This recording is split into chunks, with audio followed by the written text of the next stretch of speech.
जय हिंद, नमस्कार साथियों, कैसे हैं आप सभी लोग। मैं अनुज आप सभी का स्वागत करता हूं, वेलकम करता हूं आरडब्ल्यू डिफेंस परिवार में।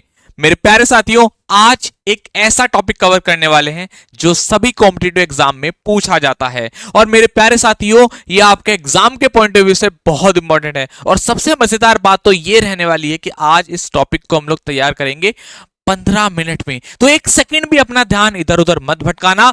मजा आ जाएगा आपको आज की शानदार क्लास में। चलिए शुरू करते हैं और जानते हैं एक्टिव पैसिव वॉइस के बारे में। तो देखो मेरे प्यारे दोस्तों, यहां पर एक डेफिनेशन लिखी हुई है, उसको समझते हैं पहले, ताकि हमें यह पता चले कि एक्टिव वॉइस और पैसिव वॉइस होता क्या है।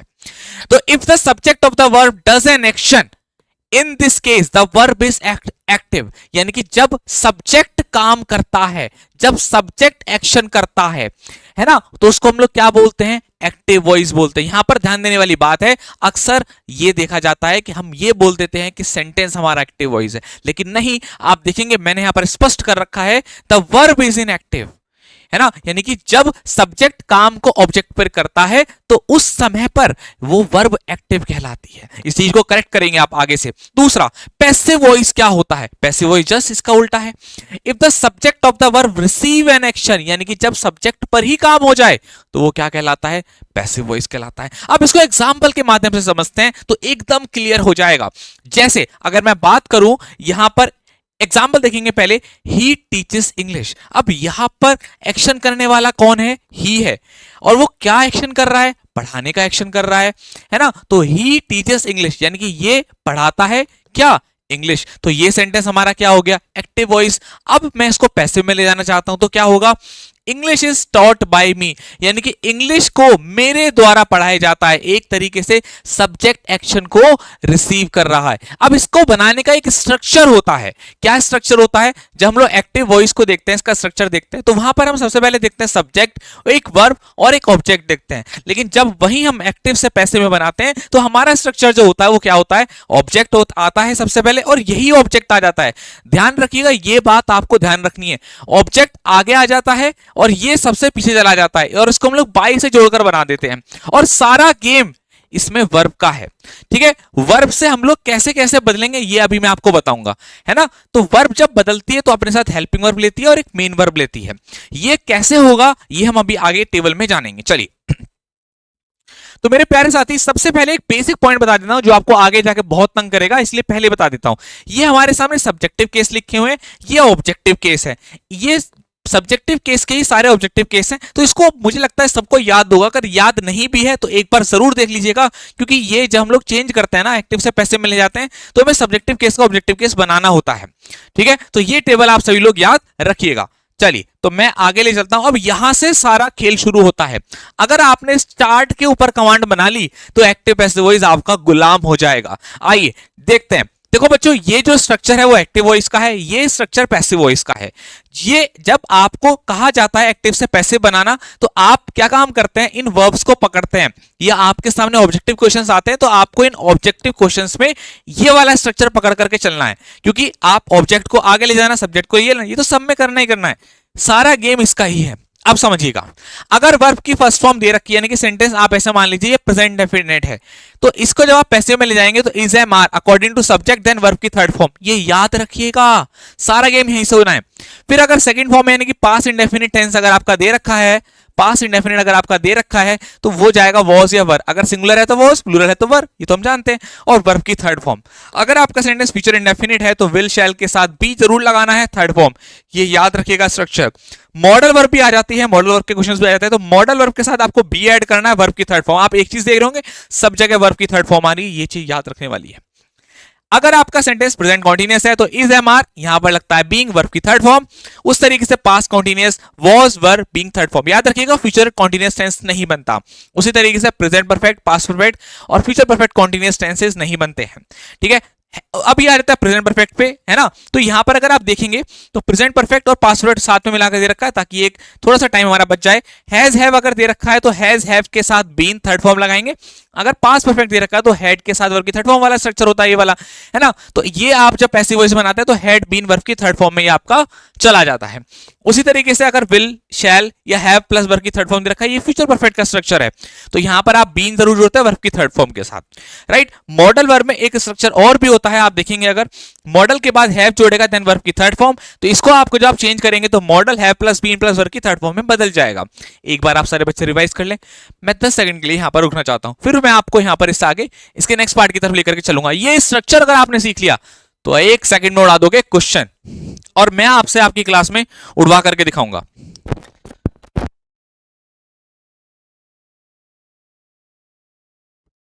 चलिए, एक बार देखा आप सभी लोगों ने ये वाला स्ट्रक्चर। अब बच्चों मैं आपको इससे आगे लेकर के चलता हूं। तो मेरे प्यारे दोस्त, इससे आगे मैं आपको कुछ एग्जांपल बताता हूं, और फिर एग्जाम्पल बताने के बाद आपको क्वेश्चन करवाऊंगा, और वो भी ऑब्जेक्टिव जो प्रीवियस ईयर एग्जाम्स में आए हुए हैं। चलिए, जैसे कि मेरे साथ ट्राई करेंगे आप सारे बच्चे। शी राइट्स, देखो सबके सॉल्यूशन मैंने लिख रखे हैं जिससे हमारा टाइम जो है वो बच जाए। शी राइट्स अ लेटर, अगर आप इस सेंटेंस को ध्यान से देखते हैं तो ये आप राइट्स, यानी कि जो मैंने आपको चार्ट में अभी बता रखा था, ये पहला वाला वर्ब की फर्स्ट फॉर्म है, क्योंकि सब्जेक्ट सिंगुलर है तो यहां पर एस लगा हुआ है। अगर आप इसका टेबल देखेंगे तो इज एम आर के साथ वर्ब की थर्ड फॉर्म आई हुई है। इसका मतलब ये हुआ कि आपको इस स्ट्रक्चर को पहले वाले पॉइंट की ले जाना है। तो is am are according to subject, अगर मान लो यहां 2 लेटर्स होता तो आप यहां पर आर कर देते।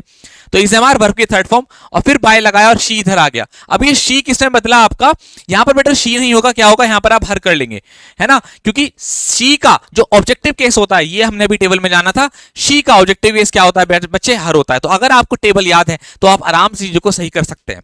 ठीक है मेरे दोस्त। चलिए, उसके बाद अगर मैं यहां पर आगे आता हूं तो ही बॉट अ कार। अब देखिए ये आ गई सेकंड फॉर्म। अगर सेकंड फॉर्म दे रखी है तो वॉज वर्ब के साथ वर्ब की थर्ड फॉर्म में जाना है, क्योंकि ये कार के बारे में बात की गई है। तो इसका मतलब ये हुआ आ कार, क्योंकि सिंगुलर है तो वॉज, और वर्ब की third form by plus him, he का ऑब्जेक्टिव केस। ठीक है, अब ये हो गया फ्यूचर इंडेफिनिट। आइए, तो फ्यूचर इंडेफिनिट में क्या होता है, टेबल को एक बार फिर से रिवाइज करेंगे। देखिए टेबल क्या कहती है, विल या शैल बी वर्ब की थर्ड फॉर्म, है ना। अब आइए टेबल में, तो विल दे रखा है तो विल या शैल बी वर्ब की third form by plus object, क्योंकि यहां मोहन है तो मोहन को रख दिया, ही होता तो हम यहां हिम रख देते। ठीक है ना। चलिए आगे बढ़े। आगे आते हैं तो ये हमारे कॉन्टिन्यूअस के स्ट्रक्चर है। जैसे अगर आप देखेंगे they are watching a movie, ठीक है, तो आ मूवी को उठाया आगे रख दिया। अब ये आ गया आर वॉचिंग, यानी कि प्रेजेंट कॉन्टिन्यूअस। अब आपको चेंज करना है इसको पैसिव में, तो is am are being verb की थर्ड फॉर्म, ये स्ट्रक्चर याद रखना है, बाय प्लस ऑब्जेक्ट। उस तरीके से past continuous was verb being verb की third form by plus object. उस तरीके से ये आ गया प्रेजेंट परफेक्ट। तो प्रेजेंट परफेक्ट में कुछ नहीं, हैज या हैव अकॉर्डिंग टू सब्जेक्ट, क्योंकि दिस मूवी सिंगुलर है तो हैज लगा दिया। अगर मूवीज होता तो यहां हैव लगाते। बीन वर्ब की third form by plus object, क्योंकि शी है तो यहां पर हर आ गया। ओके, चलिए आगे आते हैं। अब ये पास परफेक्ट है तो कुछ नहीं है, ये तो और भी आसान है। हैड बीन वर्ब की थर्ड फॉर्म, शी यहां पर हर बन गया, वर्क आपका आगे आ गया। उस तरीके से यहां पर देखेंगे the shopkeeper will have given, तो ये आ गया आपका फ्यूचर परफेक्ट में पहुंच गया, तो कोई दिक्कत नहीं है। विल हैव बीन वर्ब की third form by plus object. आप आगे आते हैं मॉडल में, देख लीजिए, तो मॉडल में क्या करना है, कैन, मतलब जो भी मॉडल वर्ब होगी उसके बाद बी वर्ब की थर्ड फॉर्म। और आप मॉडलों का आपने नेक्स्ट स्ट्रक्चर देखा था जहां पर हमने देखा था कि वहां हैव का यूज हो रहा है, जैसे my father should have taken, तो कोई दिक्कत नहीं है, शुड हैव के साथ बीन लगाना, वर्ब की थर्ड फॉर्म, काम खत्म। तो ये हो गया आपके एग्जांपल, यानी कि हमने एक्टिव पैसिव वॉइस होता क्या है ये जाना, स्ट्रक्चर जाना, उसके बाद उसकी टेबल जानी मेन वाली जो बहुत इंपॉर्टेंट है, और उसके बाद हमने सारे एग्जाम्स को भी यहां पर कवर करा। अब हम आगे बढ़ते हैं टाइम को देखते हुए जल्दी से। यहां पर एक और बहुत इंपॉर्टेंट टाइप आता है जो होता है मेरे प्यारे बच्चों आपका इंपैरेटिव। क्या होता है बच्चे, इसको हम लोग बोलते हैं इंपैरेटिव। ये भी मैंने आपको देखो 15 मिनट की वीडियो में कवर कराने का प्रयास कर रहा हूं, क्योंकि ये भी एग्जाम में पूछा जाता है। इसमें जो है बेसिकली 3 टाइप के स्ट्रक्चर्स होते हैं। एक होता है विद ऑब्जेक्ट, एक होता है विद या विदाउट ऑब्जेक्ट, और एक होता है माइल्ड और मोरल सजेशंस, यानी कि जहां पर सलाह दी जाती है। इंपैरेटिव सेंटेंस में हम क्या रखते हैं, ऑर्डर वाले सेंटेंस, रिक्वेस्ट, कमांड, सजेशंस, तो उसको कैटेगराइज किया गया इस तरीके से। ठीक, जब हम लोग बात करते हैं प्यारे बच्चों विद ऑब्जेक्ट की, यानी कि ऑब्जेक्ट का जब हम लोग पैसिव वॉइस बनाते हैं, ऐसे स्ट्रक्चर एक्टिव वॉइस के जिसका हमें पैसिव वॉइस बनाना है और वहां पर ऑब्जेक्ट गिवन है, तो याद रखिएगा, आप कोशिश कीजिएगा उसका लेट से बनाने का। तो लेट आएगा, ऑब्जेक्ट आएगा, बी आएगा, वर्ब की थर्ड फॉर्म आएगी। ये स्ट्रक्चर याद रखने हैं।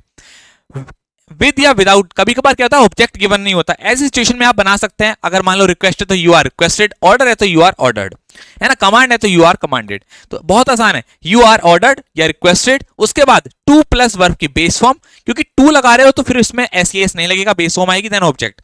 अगर मान लो मोरल सजेशन है, मान लो आप किसी को सलाह दे रहे हैं, किसी की हेल्प कर रहे हैं, एग्जांपल बताऊंगा, तो ऑब्जेक्ट फिर वहां पर शुड बी वर्ब की थर्ड फॉर्म का यूज किया जाता है। एग्जांपल के माध्यम से सारी कहानी जानते हैं। जैसे लॉक द गेट, अब आप देखिए ऑब्जेक्ट है तो लेट से बना सकते हैं, इससे इसको बना सकते हैं। तो लेट आ गया, देन ऑब्जेक्ट आ गया, बी वर्ब की थर्ड फॉर्म, तो क्या बना, देखो एग्जांपल आप देखिए ना structure, let plus object plus be plus verb की थर्ड फॉर्म, ठीक है ना। तो देखो लेट ऑब्जेक्ट बी वर्ब की थर्ड फॉर्म बन गया। इसको आप यू आर ऑर्डर से करके भी बना सकते हैं, लेकिन बेस्ट तरीका आपका यही है, यू आर ऑर्डर टू, और जो काम दिया गया वो टू लॉक द गेट, ठीक है। कभी कभार क्या होता है ऑब्जेक्ट गिवन नहीं होता, तब आप इसको लेट से बना ही नहीं सकते, तो फिर आप कैसे बनाते हैं ऑर्डर से, जैसे यहां पर ऑब्जेक्ट है ही नहीं तो you are order to go away, कितना आसान है।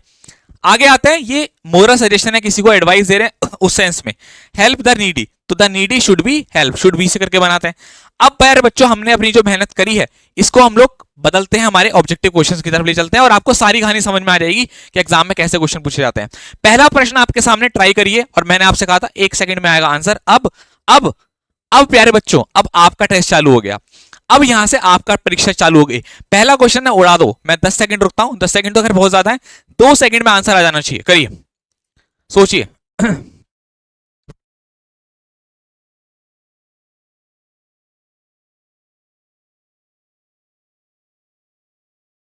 तो देखिए कितना आसान था, 1 सेकंड में आएगा आंसर। वर्ब की सेकंड फॉर्म, सेकंड फॉर्म किस में जाएगी, वॉज वर्ब के साथ वर्ब की थर्ड फॉर्म में। कहां है वॉज वर्ब, यहां नहीं है, यहां है मगर यहां बीइंग है, नहीं आएगा।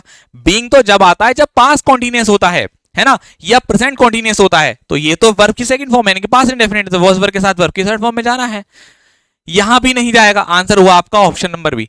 कुछ पढ़ने की जरूरत नहीं है, केवल और केवल हेल्पिंग वर्ब से आपका आंसर आएंगे। आगे बढ़ते हैं, अगला क्वेश्चन, चलिए भाई।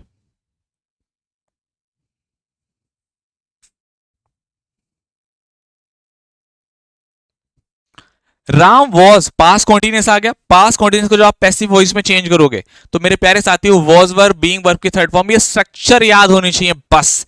तो बीइंग कहां पर है, केवल यहां पर है, तो आंसर हो गया आपका ये, आसान है। नेक्स्ट,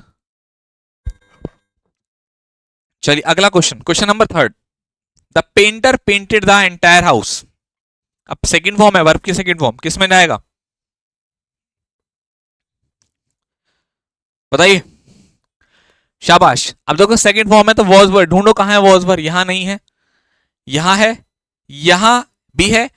अब देखो इसमें इसमें क्या अंतर है, द पेंटर, अभी पहले एक और है जिसको उड़ा सकते हैं, इसको उड़ा सकते हैं, इसको उड़ा सकते हैं क्योंकि इजा आ रहा है, अभी इसमें इसमें कंफ्यूजन है। आइए, the painter painted the entire bungalow, तो सब ऑब्जेक्ट हमारा है एंटायर बंगलो, ये आगे आएगा, तो एंटायर बंगलो वाला होना चाहिए, the entire bungalow was painted by the painter. अगर आप कहीं पर अटके तो ऐसे करके आप क्वेश्चन को सॉल्व कर सकते हैं, ठीक है, ये तो बिल्कुल इररिलेवेंट है। चलो, she will finish the thesis in a fortnight. Next question, अगला प्रश्न आपके सामने, करिए आंसर सारे साथी जल्दी से, शाबाश।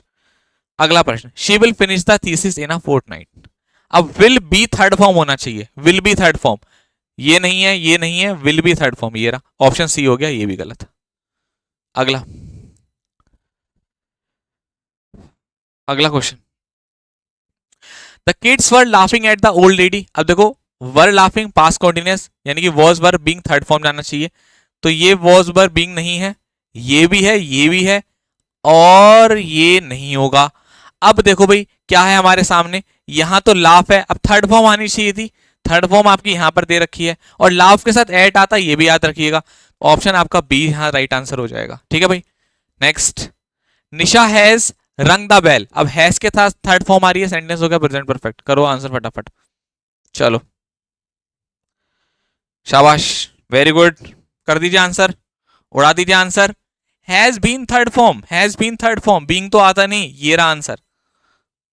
Next, they have made her a queen. देखो they have made her, object उठाओ आगे ले जाओ, हैज हैव बीन वर्ब की थर्ड फॉर्म, कर दो आंसर बेटा, तुम्हारा क्वेश्चन है, करो करो करो, जल्दी करो जल्दी। तो हेड नहीं होगा, मेड नहीं होगा, अब इसको बनाया गया तो शी, अब यहां दे हैव बीन है भाई, दे तो है ही नहीं ऑब्जेक्ट में, दे हैव बीन, ऑप्शन आपका ये गलत, ऑप्शन डी राइट आंसर हो जाएगा, ठीक है। हु टॉट, अच्छा हु बदल जाता है आपका किसमें, बाय हु में, बस याद रखना है। टॉट आपका सेकंड फॉर्म दे रखे, तो वॉज वर्ब वाला ढूंढिए, वॉज वर्ब वाला ये रहा, ऑप्शन आपका ये आंसर हो गया। Next, open the window, order दिया गया, इंपेरेटिव सेंटेंस है, तो लेट से बनना है, लेट से आपका ये रहा, let the window be open, option आपका D right answer. Next, did he plan, interrogative है, कोई डरने की आवश्यकता नहीं है, वही हेल्पिंग वर्ब उठाकर आगे ले जाओ, क्योंकि सेंटेंस कौन सा है आपका, पास्ट इंडेफिनिट, वॉज वर्ब के साथ थर्ड फॉर्म में जाना है, यहां वॉज नहीं है, यहां नहीं है, यहां नहीं है, ये रहा। तो ये आपका टॉपिक यहाँ कंप्लीट होता है। सारे बच्चे कमेंट बॉक्स भर देना। अगर आप सभी लोगों के 500 कमेंट आए तो मैं बहुत जल्द आपके लिए एक नेक्स्ट टॉपिक भी लेकर आऊंगा, लेकिन 500 कमेंट जरूर आने चाहिए कि आपको ये टॉपिक कैसा लगा, क्योंकि इस टॉपिक में बहुत एनर्जी लगी है और बहुत मेहनत लगी है। तो 15 मिनट में इस टॉपिक के सारे बेसिक कॉन्सेप्ट आपको मैंने बता दिए।